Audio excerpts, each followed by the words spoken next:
If you've been practicing for months or years and your bass playing still feels stuck, it might just be that you're making one or more of these 7 mistakes. These aren't beginner errors. These are really silent killers.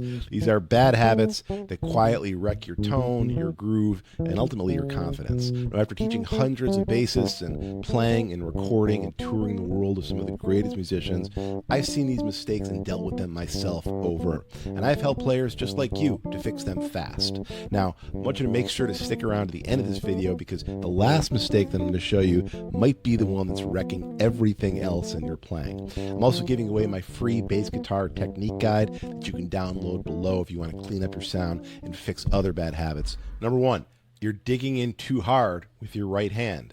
Now, you tend to think that more pressure equals more tone, but it actually is the opposite. Practice slowly to develop a light, relaxed touch that gives you more clarity, speed, and just a better all-around tone. Remember, your pickups, they're highly sensitive instruments. You don't need to press to get your point across.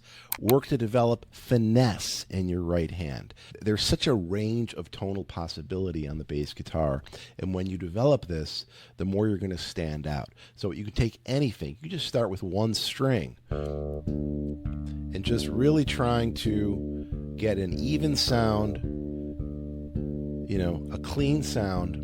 Now I'm alternating here. You can do this with one finger if you play with one finger, whatever right hand technique you have. But start with open strings, alternate open strings, right? Even there was a bit uneven. Also be aware of the tendencies of each one of your fingers, okay? Each of your fingers has a different tonal quality.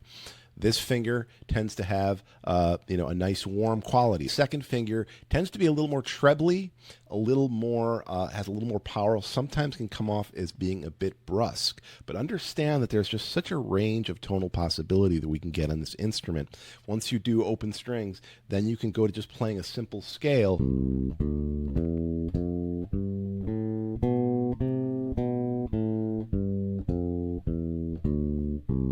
Go as quietly as possible, just to dial in that range. I can even go quieter.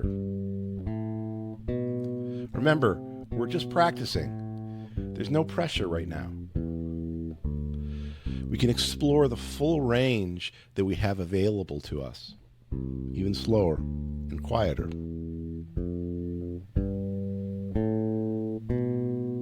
What you're going to notice is the more you lighten up with your right hand, everything's just going to feel more natural. So work to develop more finesse. Listen to the masters, especially the genius who we just recently lost, Anthony Jackson, Jocko, these masters of fingerstyle playing who really demonstrated in the most masterful way the range of possibility when it comes to touch.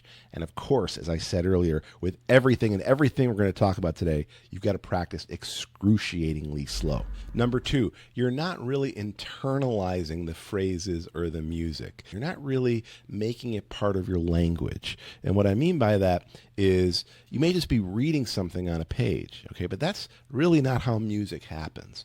We need to be singing ideas first. If you've been watching my channel, you know how much I've talked about this.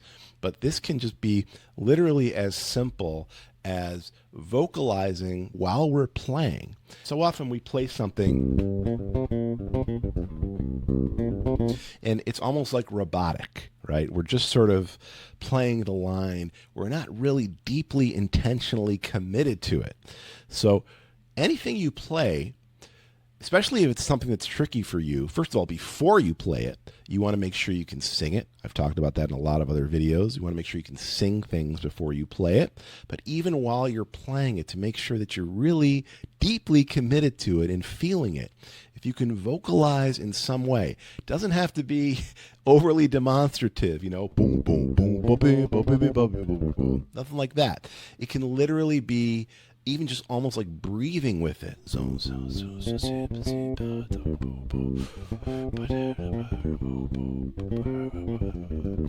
The music is now becoming part of you. It's internalized. It's part of your body. You're going to start phrasing better. Your touch is going to get better. So start vocalizing in some way with what you're playing so that the music doesn't seem like it's something outside of you. Number 3, this is more of a technical issue. You're not focused on synchronizing both hands when you play. So many YouTube videos, so many things out there. It's either right hand or left hand, and that's all really important. But the key thing is bringing both hands together so that both hands are attacking at the same time. The way I recommend doing this, again, excruciatingly slow. Take something super simple. Let's take a scale. Let's take it in a different key now. Let's play a D Dorian scale, right? Okay, remember D Dorian, it's just C major from D to D. Now, when I'm doing this, I'm focused on both hands, both fingers attacking at the same time with the same touch, with the same type of approach. So I'm focused on both hands, and again, I want to do this super slowly. Are they both attacking at the same time? You notice I'm just doing this with one finger right now because that's the easiest way to dial this in. Boom, right? Attacking at the same time.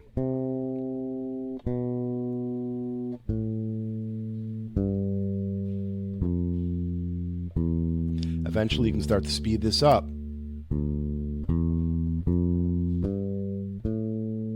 It's going to be especially tricky when we start string crossing, right? Making sure that both our right hand and our left hand are attacking together.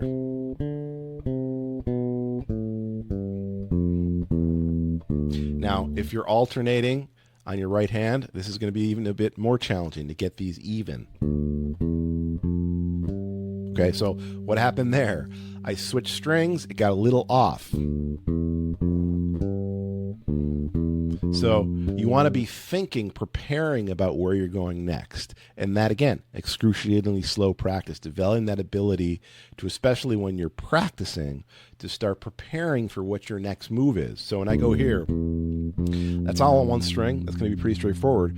But now, when I know I've got to cross strings here and go to this note, start preparing for that. When I'm here, I'm already preparing. And there, when I cross strings there, I'm already preparing. And when I cross strings again, prepare.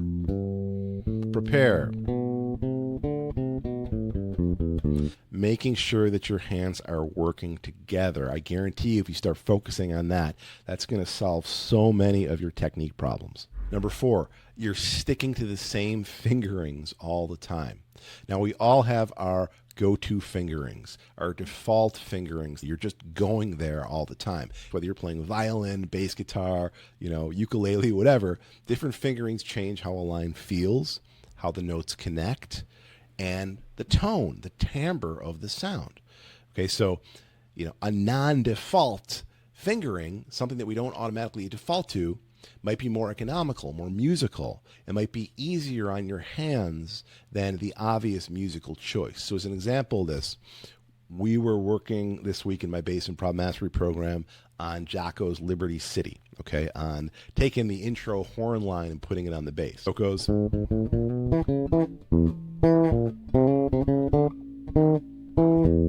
Right. Well, my default fingering was to do it right where I played it. And this is how I wrote it out. When I wrote the tab, this is how I wrote it out, starting here.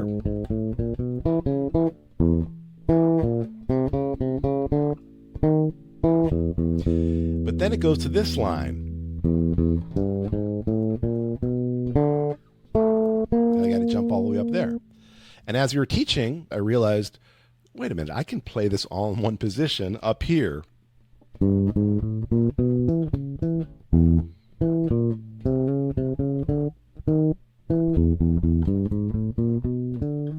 And then that line is right there, okay?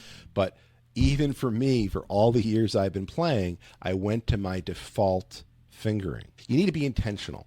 When you learn a line, Test some alternate fingerings. Ask yourself, is there a fingering that saves movement? Is there a fingering that has a better timbre for what I'm trying to go after? So again, intentionality. That's sort of the theme of this video, just being super intentional about everything you're doing. Number 5, you're not paying enough attention to the space between the notes. If your groove feels rushed, if it feels stiff, if it feels disconnected, it's probably that you're not paying enough attention to the space between the notes. So what I like to do is show it this way, right? If each one of these fingers represents one of my quarter notes, okay? And then we have the space between the notes. We do not want this, right? Or this. We don't want, this finger, less space here, more space here, more space here, right? We want these to be as even as possible as we can get them. Because if we start compressing the quarter notes, if we start compressing our notes, that's when things are just going to feel real jagged. The groove is going to come apart. When the space is so different that inside the bar, inside each individual measure, things just feel off. So the way I recommend practicing this, just to start out, is take essentially what I just showed you here. We're going to set up a metronome on every beat. Okay, I have a metronome here set at 74 beats per minute, each representing each one of these quarter notes, each finger here, right? And we are just going to play open strings, just trying to lock in with each one of these quarter notes. 2, 3, 4. But I'm actually focusing my attention on the note value, trying to play full value, but on the space between each note. Okay?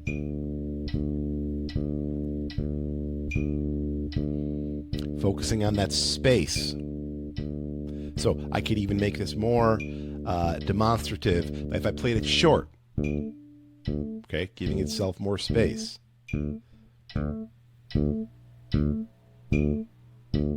This is going to be trickier because there's more space, right? There's more room for error. And then go to long notes. Okay, but again, trying to make those quarter notes even. Now, I'll turn it off. Okay, and I'm going to do the same. And one little way we can also just develop our steady pulse with this, that our pulse, okay, is steady, consistent. I could do this for a while. Now, turn the metronome back on. Am I still there? I stayed there, right? I didn't rush, I didn't drag, okay? So it's sort of a twofer, good way to practice with the metronome. First, turn it on, then turn it off. But really trying to focus on that space between the note and the note duration. Number 6, you're practicing, you're putting in your time, but you're not really practicing the stuff that you need to do when you get on the gig. And what do I mean by that? I mean, whether you're playing jazz, whether you're playing rock, whether you're playing R&B, you need to practice adjusting. Okay, and for lack of a better word, I call this active play. And it's really essentially improvising, but this is where you are practicing performance, okay? You need to take some time every day, and whatever it is that you're working on, you're not just jamming, you're setting up parameters so it's like a live performance. So what I recommend doing is you're almost pretending like this is a live situation. You can record yourself to make it even more impactful and raise the stakes a little bit, but you are practicing performing whatever you're working on and adjusting. So you're not going to stop in the middle of playing and go, crap up.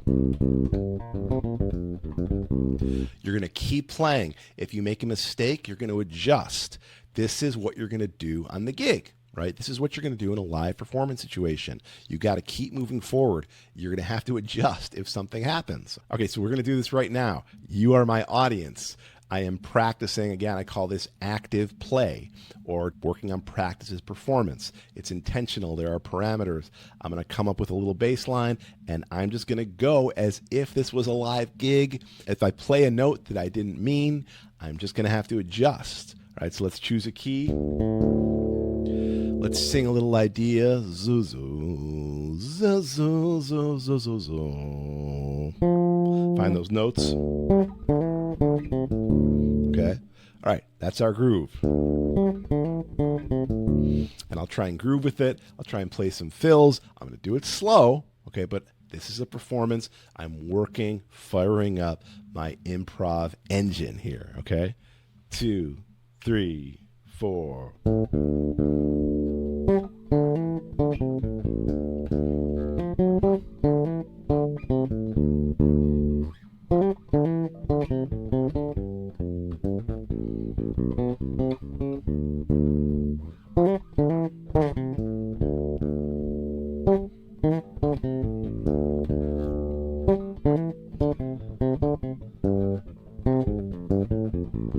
I'm not going to stop.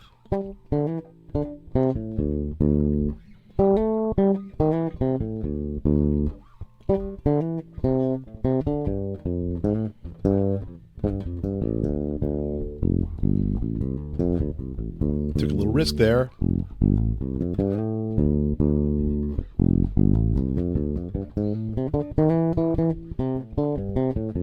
Okay, so I'm doing that slow enough, right, that it's not intimidating. You know, if I need to adjust when I'm doing it that slow, I can adjust. I can change. I'm working my improv muscle. I'm firing up my improv engine. Again, intentionality. Do this a little bit every day. And now our seventh, our last mistake that you might be making, and again, this is one I told you to wait for. This may be the most important thing to fix of all. You're playing with too much tension. I've already sort of hinted at this in our previous tips, but as the bassist, you're the foundation of the time. But if you're playing with excess tension, if you're pressing too hard, you're going to rush. Once that internal clock starts rushing, once you start to play with stress, once you tense up, the whole band is going to feel it. And this is something I see constantly when I'm coaching players. And in all honesty, this is something I've had to really work on in my own playing. So many bassists who I work with, they're focused on the stuff, the right notes, okay? But their body is working against them. Their shoulders are tight, their neck is locked, you know, they're not breathing, their elbows are lifted, their jaws are clenched, and what that tension communicates to your hands is hurry up. It hijacks your groove. It robs your phrasing of depth and weight. Ultimately, it just takes you out of the situation, out of the musical situation. Now, if you've ever felt like that, let me know in the comments below. If you've ever felt like your playing sounds cool at home, but it falls apart on the gig, this may be the hidden culprit. And really, it isn't about relaxing in the passive sense, okay? It's about developing awareness of when you're pressing, of when you're holding, when you're gripping, when you're overworking, when you're, you know, as Ray Brown said, when you're choking the chicken, and releasing that effort before it becomes a habit. So I talked about vocalizing earlier. Well, this is really also about breath. Okay, you've got to breathe when you're playing. You've got to almost see it as like a little meditation. When you're truly connected to your breath, the groove is going to deepen. So first thing, you know, before you start playing, before you even pick up your instrument, just let it all out. Let out all that stress. Okay, even just smile a little bit.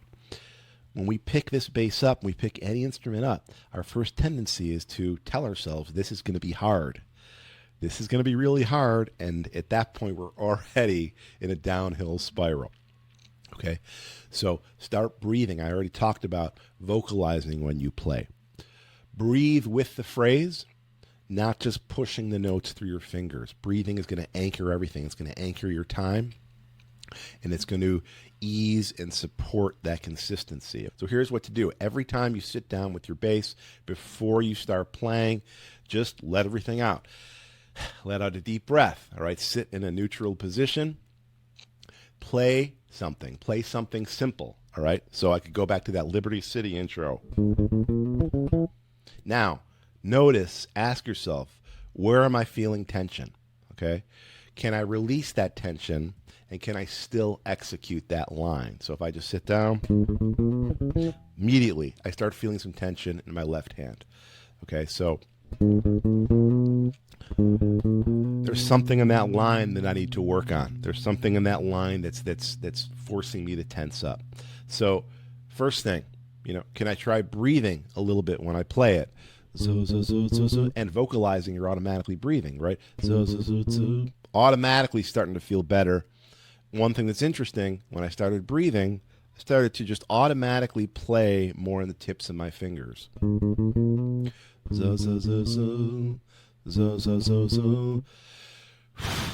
Take another deep breath, okay? And then see if you can sing it while you're playing it like I did. Record yourself as you're doing this. Listen for where things are starting to tense up. Groove is not just physical, it's also physiological, and your audience can hear the difference between something that's fought through and one that's just released into a killer groove. The great bassists, they know how to play from a place of ease, from awareness, from intention. And if you want to lock in your time and elevate your playing, this is really where it all begins. So are you making any of these mistakes? Let me know in the comments below. Let me know anything you're doing, anything to combat these things that I talked about, anything that I missed that you're struggling with. And you can also go ahead and download my free bass guitar technique guide in the link below. Now, the thing that's really going to help you dial in all of these mistakes and really develop your bass playing is your ear. If you want to learn how I recommend you go about doing that, just to start getting into it, click here.